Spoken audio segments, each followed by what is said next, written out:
Did you think that the census would go into funding for this?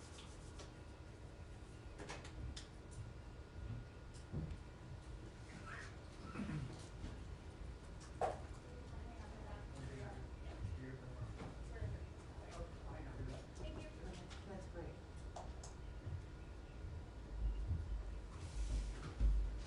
Now here's the thing people are going to think of the this one is. Strong approval is the greatest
Why you gotta go with the negative ways, Moriarty? That's what the attitude rap.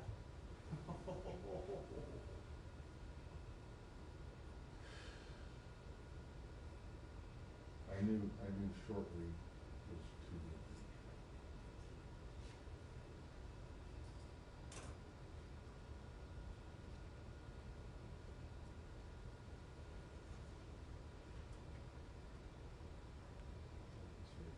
At this rate, Bennett will fly home, he'll come back next week.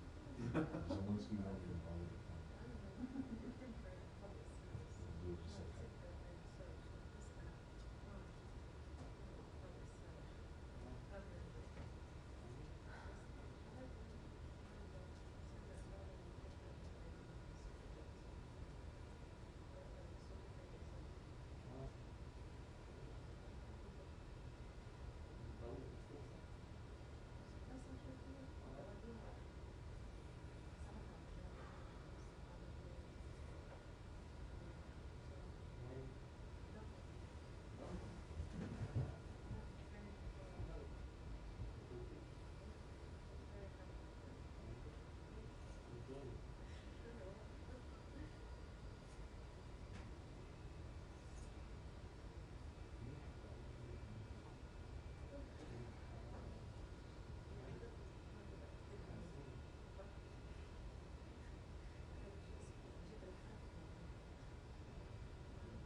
They didn't say 2:30 Wednesday.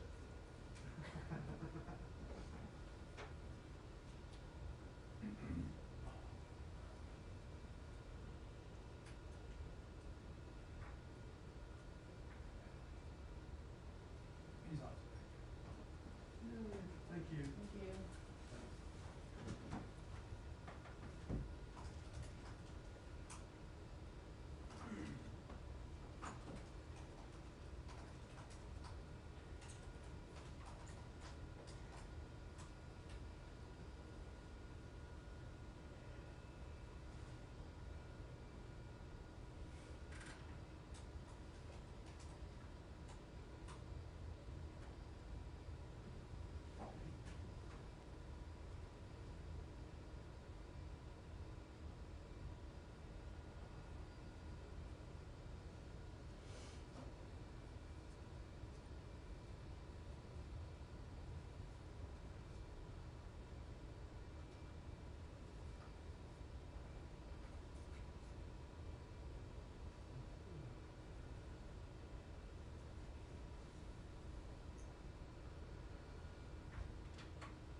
Good afternoon.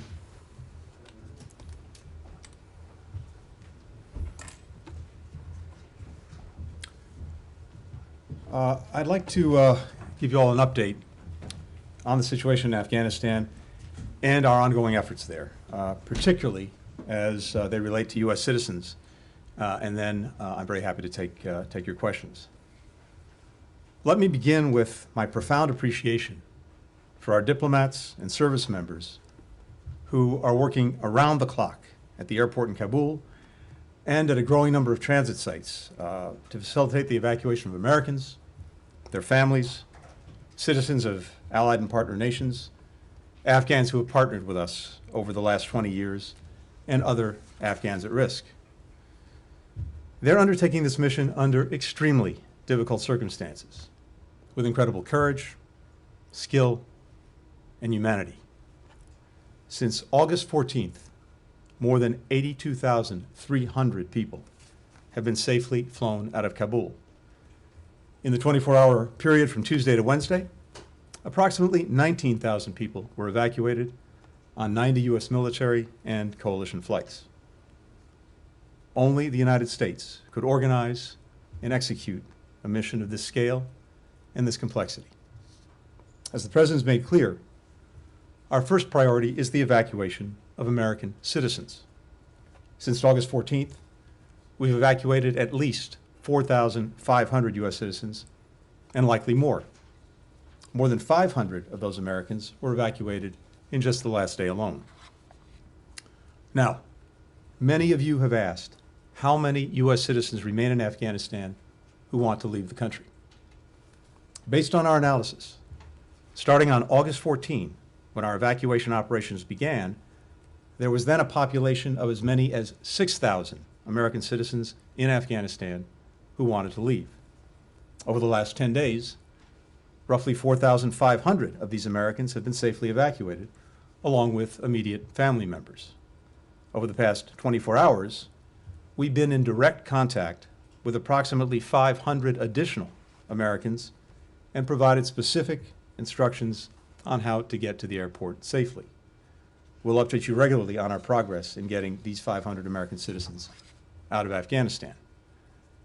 For the remaining roughly 1,000 contacts that we had who may be Americans seeking to leave Afghanistan, we're aggressively reaching out to them multiple times a day through multiple channels of communication, phone, email, text messaging, to determine whether they still want to leave and to get the most up-to-date information and instructions to them for how to do so. Some may no longer be in the country. Some may have claimed to be Americans, but turn out not to be. Some may choose to stay. We'll continue to try to identify the status and plans of these people in the coming days. Thus, from this list of approximately 1,000, we believe the number of Americans actively seeking assistance to leave Afghanistan is lower, likely significantly lower. Having said that, these are dynamic calculations that we are working hour by hour to refine for accuracy. And let me, if I can, just take a moment to explain why the numbers are difficult to pin down with absolute precision at any given moment. And let me start with Americans who are in Afghanistan and we believe want to leave. First, as I think all of you know, the U.S. government does not track Americans' movements when they travel around the world. When Americans visit a foreign country, or if they reside there, we encourage them to enroll with the U.S. Embassy. Whether they do or not is up to them. It's voluntary. And then when Americans leave a foreign country, it's also up to them to de-enroll. Again, that's a choice, not a requirement. Particularly given the security situation in Afghanistan, for many years, we have urged Americans not to travel there. We've repeatedly asked Americans who are in Afghanistan to enroll. And since March of this year, we've sent 19 separate messages to Americans enrolled with the embassy in Kabul, encouraging and then urging them to leave the country. We've amplified those direct messages on the State Department website and on social media. We even made clear that we would help pay for their repatriation. And we provided multiple communication channels for Americans to contact us if they're in Afghanistan and want help in leaving. The specific estimated number of Americans in Afghanistan who want to leave can go up as people respond to our outreach for the first time. And it can go down when we reach Americans we thought were in Afghanistan who tell us they've already left. There could be other Americans in Afghanistan who never enrolled with the embassy, who ignored public evacuation notices and have not yet identified themselves to us. We've also found that many people who contact us and identify themselves as American citizens, including by filling out and submitting repatriation assistance forms, are not, in fact, U.S. citizens, something that can take some time to verify. Some Americans may choose to stay in Afghanistan, some who are enrolled and some who are not. Many of them are dual nationals who may consider Afghanistan their home, who lived there for decades, or who want to stay close to extended family. And there are Americans who are still evaluating their decision to leave based on the situation on the ground that evolves daily, in fact, that evolves hourly. Some are understandably very scared. Each has a set of personal priorities and considerations that they alone can weigh. They may even change their mind from one day to the next, as has happened, and will likely continue to happen. Finally, over the past 10 days, we've been moving hundreds of American citizens out of Afghanistan every day, in most cases guided to the airport by us, in some cases getting there on their own, in other cases with the help of third countries or private initiatives. We cross-check our list against flight manifests, against arrival records, against other databases. There's usually a lag of about 24 hours for us to verify their status. So when you take into account all of these inputs that we use to arrive at our assessment of the number of Americans still in Afghanistan and who want to leave, you start to understand why this is a hard number to pin down at any given moment and why we're constantly refining it. And that's also why we continue to be relentless in our outreach. Since August 14th, we've reached out directly to every American enrolled with us in Afghanistan, often multiple times. Hundreds of consular officers, locally employed staff, here in Washington, at dozens of embassies and consulates around the world, are part of what has been an unprecedented operation. They're phone banking, text banking, writing and responding to emails, working around the clock to communicate individually with Americans on the ground. Since August 14th, we've sent more than 20,000 emails to enrolled individuals, initiated more than 45,000 phone calls, and used other means of communication, cycling through and updating our list repeatedly. We're also integrating information in real time that's provided to us by members of Congress, by non-governmental organizations, and U.S. citizens about Americans who may be in Afghanistan and want to get out.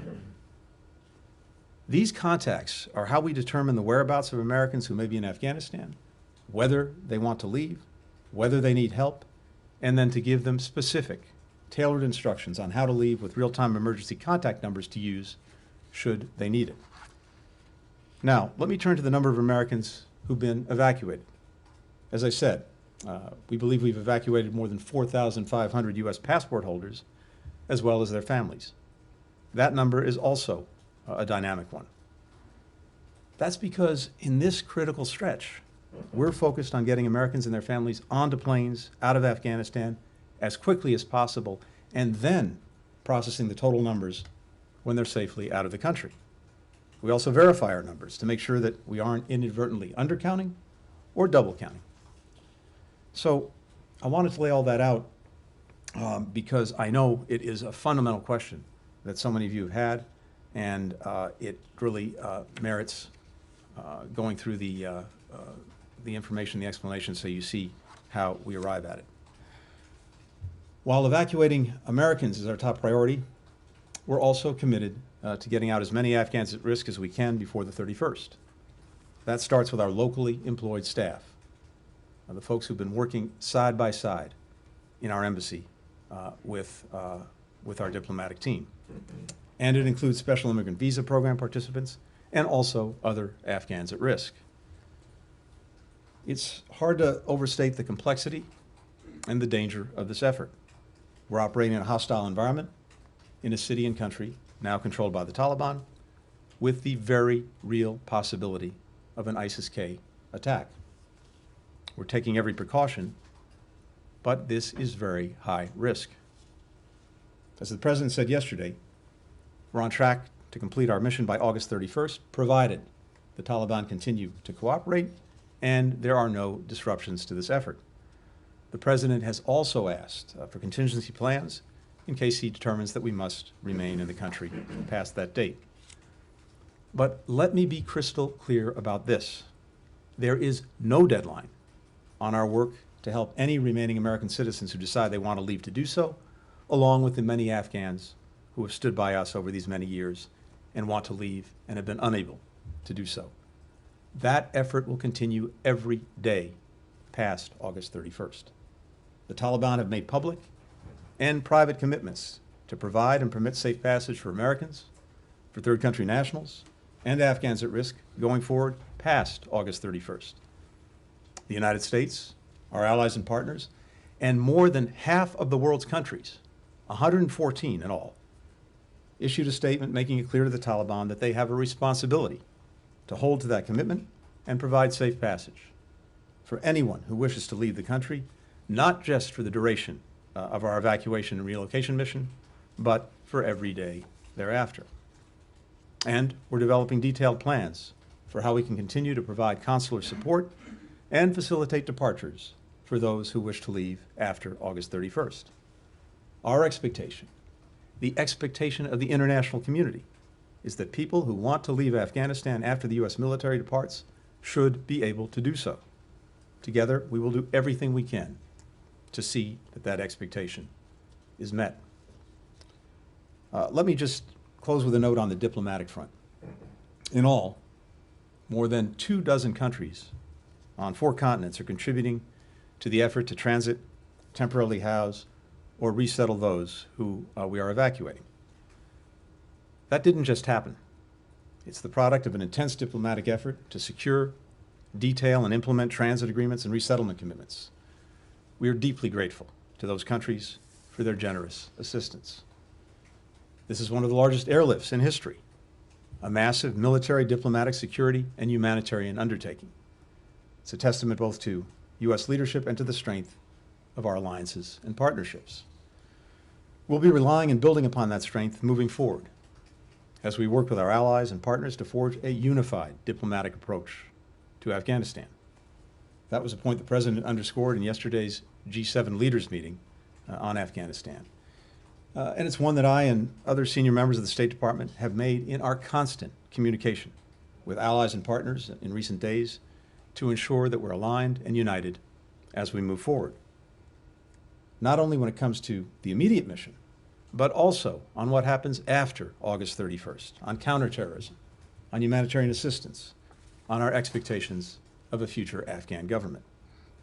That intense diplomatic work is ongoing as we speak, and it will continue in the days and weeks ahead. So, I talked a lot about numbers this afternoon, but even as we're laser focused on the mission, we know that this is about real people. Many scared, many desperate.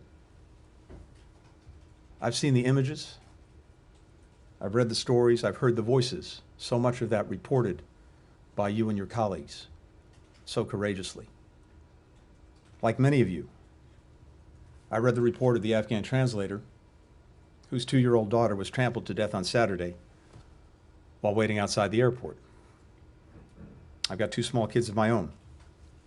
Reading that story and others was like getting punched in the gut. All of us at the State Department and across the U.S. government feel that way.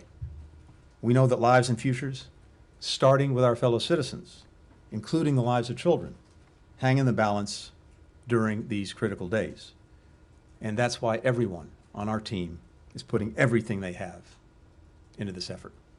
Thanks very much, and happy to take questions. Thanks.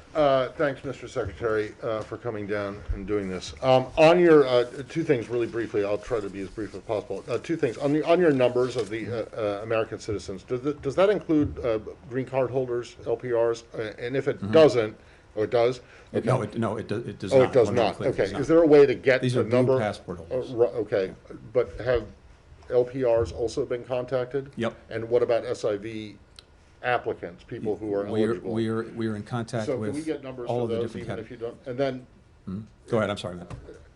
it's okay, I don't expect you to have all of the numbers. But then, since this whole thing began, there's been a lot of criticism of the administration over how it handled it. And there's been a lot of pushback from people within the administration about the hand that you were basically dealt, or what you say you were dealt by the previous administration in terms of the deal with the Taliban, in terms of the SIV program, in terms of the broader refugee program. But you guys have been in office for almost 8 months. It's been 5 months since the president's decision was made. Is there anything about the shortcomings that have been so readily identified by all sorts of people that you guys are actually willing to take responsibility for yourselves? Thanks, Matt. Let me say 2 things. First, with regard to the numbers in these different categories, as you've seen by how I've laid out how we get to the numbers of Americans, this is both incredibly complicated and incredibly fluid. Any number I give you right now is likely to be out of date by the time we leave this briefing room. So what we're doing is very carefully tabulating everything we have, cross-checking it, referencing it, using different databases. We will have numbers for all those different categories in the days ahead and after this initial phase of efforts to bring people out of Afghanistan ends. And with regard to the second part of your question about taking responsibility, I take responsibility. I know the President has said he takes responsibility. And I know all of my colleagues across government feel the same way. And I can tell you that there will be plenty of time to look back at the last 6 or 7 months, to look back at the last 20 years, and to look to see what we might have done differently, what we might have done sooner, what we might have done more effectively. But I have to tell you that right now, my entire focus is on the mission at hand. And there's going to be, as I said, plenty of time to do an accounting of this when we get through that mission. Laura? Thank you, Mr. Secretary. Could you speak today about the future of the U.S. Embassy in Kabul whether it will remain or American diplomats will remain in Kabul after the military withdrawal on the 31st. And also more broadly, you know, we're already seeing women being repressed in Afghanistan by the Taliban, people being attacked, intimidated, being kept from getting to the airport. You know, I'm wondering if you can give us any concrete examples of steps that the United States is going to take to assure SIV applicants and other target, high-risk Afghans, that they're not going to be forgotten when the United States military leaves. With regard to our diplomatic engagement, we're looking at a series of options, and I'm sure we'll have more on that in the coming days and weeks. But we're looking at a variety of options. And as I said earlier, particularly because the effort to bring out of Afghanistan those who want to leave does not end with the military evacuation plan on the 31st. We are very focused on what we need to do to facilitate the further departure of people who wish to leave Afghanistan. And that is primarily going to be a diplomatic effort, a consular effort, an international effort, because other countries feel exactly the same way. And I'm sorry, the second part of your question? Just if there are any concrete steps Yes, I'm sorry. that you can give to people who are very worried right now, understandably, about whether they're just going to be forgotten, left behind, disappeared once the United States withdraws its military and can no longer protect their safe passage to the airport or, you know, their other livelihoods. Yeah.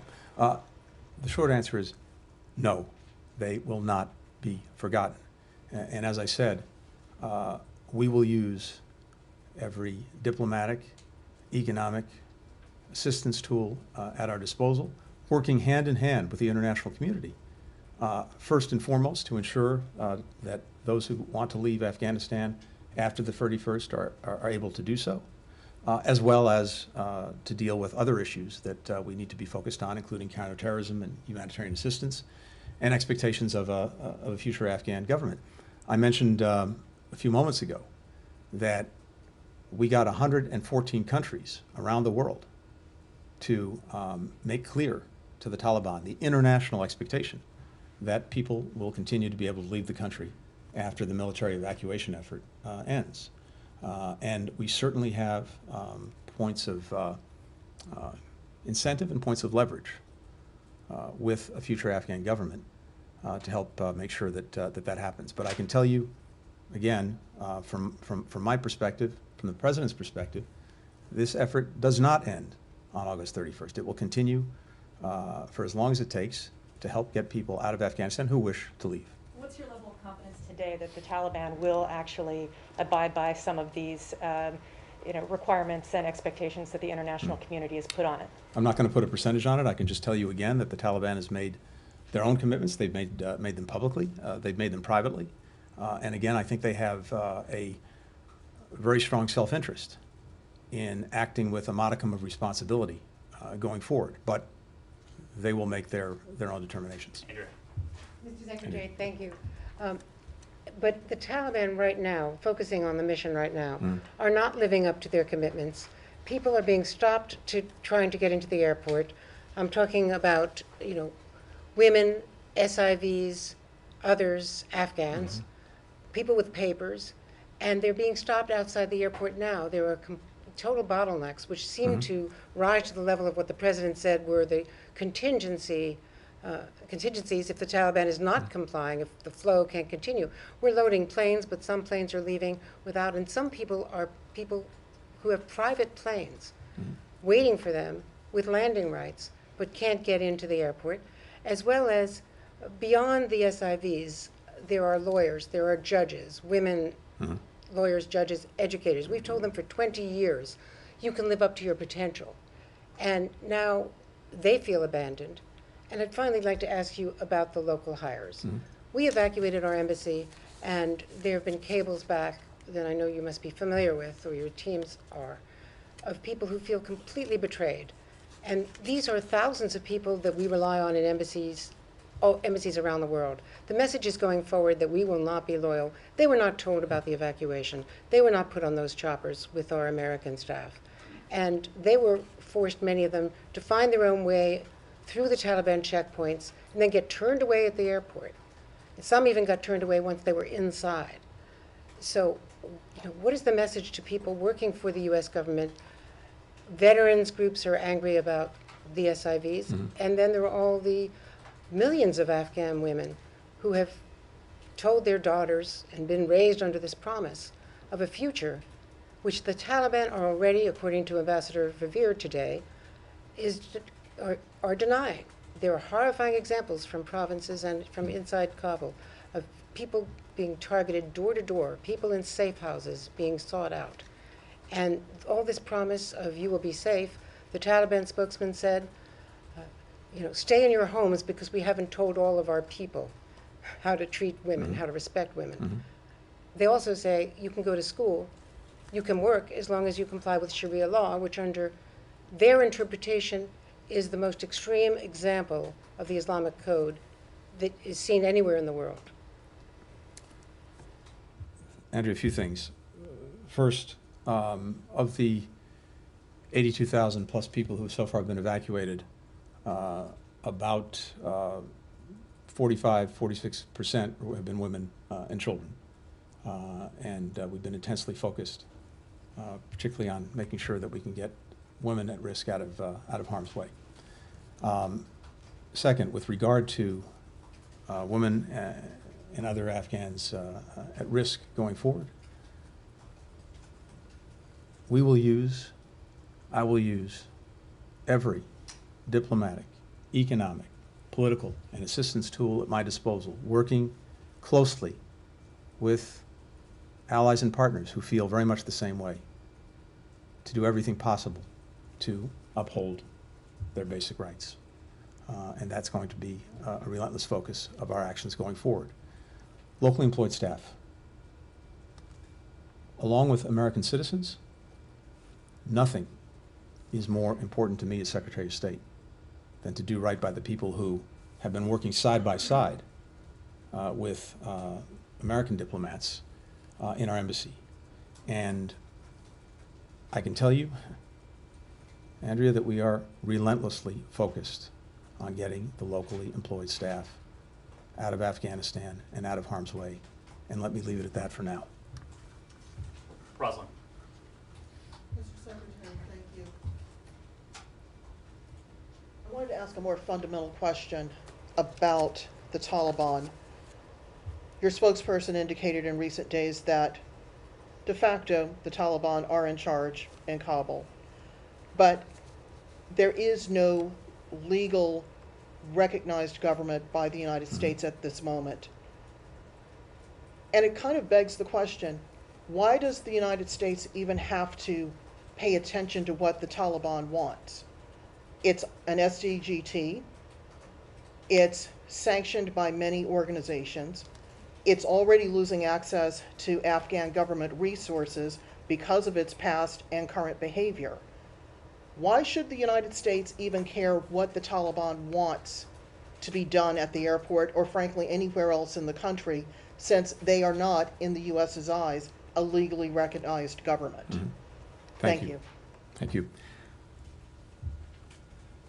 Our focus right now is on getting our citizens and getting our partners, Afghan partners, third country partners who've been working in Afghanistan with us, out of the country and to safety. And for that purpose, first, the Taliban, whether we like it or not, is in control, largely in control of the country, certainly in control of the city of Kabul. And it's been important to work with them to try to facilitate and ensure the departure of all those who want to leave. And that has actually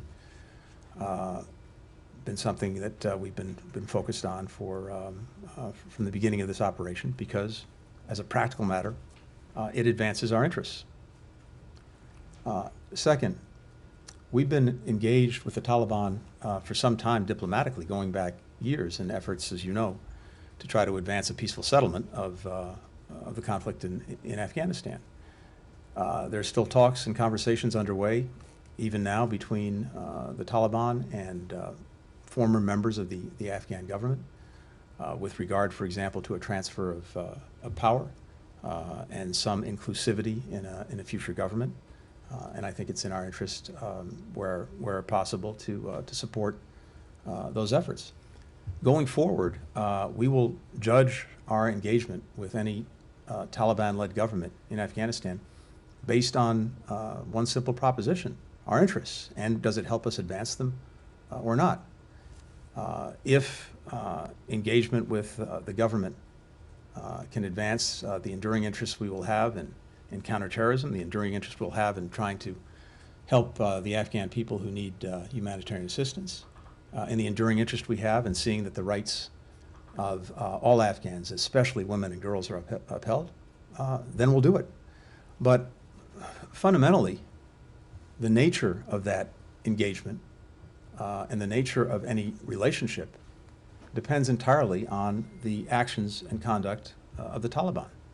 If a future government upholds the basic rights of the Afghan people, if it makes good on its commitments to ensure that Afghanistan cannot be used as a launching pad for terrorist attacks directed against us and our allies and partners, and in the first instance, if it makes good on its commitments to allow people who want to leave Afghanistan to leave, that's a government we can work with. If it doesn't, we will make sure that we use every appropriate tool at our disposal to isolate that government.